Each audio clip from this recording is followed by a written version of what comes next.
ফলের বড়ি গিলায়া আপনারা সাধারণ মানুষকে আর ঘুম পাড়ায় রাখতে পারবেন। আর সবার চেহারাই কম বেশি আমাদের দেখা হয়ে গেছে। 17 বছর মজলুম থাকার পরে 17 মাসে কিভাবে জালিম হয়ে ওঠা যায় আমরা কম বেশি সবাই দেখছি। সুতরাং আগামী নির্বাচন সকল অন্যায়, অবিচার, অত্যাচারের জবাব দেওয়ার নির্বাচন। বড় বড় দলগুলো মনে করে মার্কাই সব। মার্কা কি সব? মানুষ অনেক সচেতন। 17 বছর পর চোখ খুললে সব নতুনই লাগার কথা। মানুষ এখন আর 17 বছর আগের মানুষ নাই। সবার হাতে হাতে মোবাইল টেলিফোন।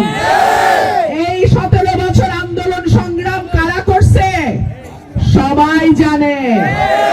সুতরাং খাটের তলার থেকে বাইর হয়ে যদি মনে করেন মার্কায় চৈরা পাশ হয়ে যাবেন, ওই দিন আর নাই।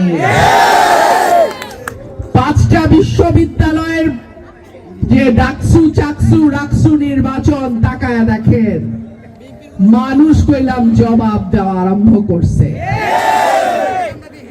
আজ থেকে 18 মাস 1.5 বছর আগে বলছিলাম সাবধান হয়ে যান। মানুষ অন্যায় অত্যাচারের বিরুদ্ধে রাস্তায় নামছে। শেখ হাসিনা দেশ ছেড়ে চলে যেতে বাধ্য হয়েছে। আপনারাও এমন কিছু করেন না যে মানুষ আপনাদের থেকে মুখ ফিরায় নেয়। আপনারা আমার কথা শুনেন নাই।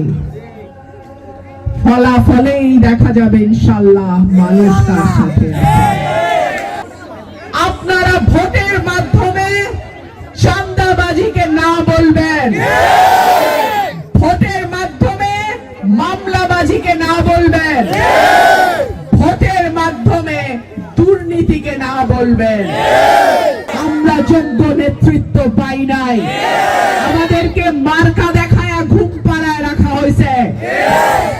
আর কোন মার্কার উপরে আমরা ভরসা করে নাই। আমরা প্রার্থী দেখব, প্রার্থী ঠিক আছে কিনা, প্রার্থী শিক্ষিত কিনা, যোগ্য কিনা, সংসদের অভিজ্ঞতা আছে কিনা, লেখাপড়া জানে কিনা, সৎ প্রার্থী কিনা। যদি শিক্ষিত, সৎ, অভিজ্ঞ, যোগ্য প্রার্থী হয় তাকেই আমরা ভোট দেব। আগামী নির্বাচন সময় পরিবর্তনের নির্বাচন। আগামী নির্বাচন সমস্ত অন্যায়, অবিচার, অত্যাচার, দুর্নীতি, চাঁদাবাজি, মামলাবাজির বিরুদ্ধে নির্বাচন। এই নির্বাচনে আপনারা যদি যোগ্য প্রার্থী বেছে নিতে পারেন, ইনশাআল্লাহ 5 বছর শান্তিতে, উন্নতিতে এলাকা সমৃদ্ধ হবে। আর যদি প্রার্থী নির্বাচনে ভুল হয়, যেভাবে স্বাধীনতার পর একটু একটু করে এই 2টা উপজেলা পিছিয়ে গেছে, আরো 5 বছরের জন্য পিছায় যাবে। সুতরাং 12 তারিখের নির্বাচন হবে হাঁস মার্কায়। কারণ হাঁস মার্কা উন্নয়নের মার্কা। আগামী 12ই ফেব্রুয়ারি আমরা একটা নতুন যাত্রা শুরু করব। এই যাত্রা গণতন্ত্রের দিকে যাত্রা, এই যাত্রা উন্নয়নের দিকে যাত্রা, এই যাত্রা সরাইল আশুগঞ্জকে মডেল উপজেলা করার যাত্রা।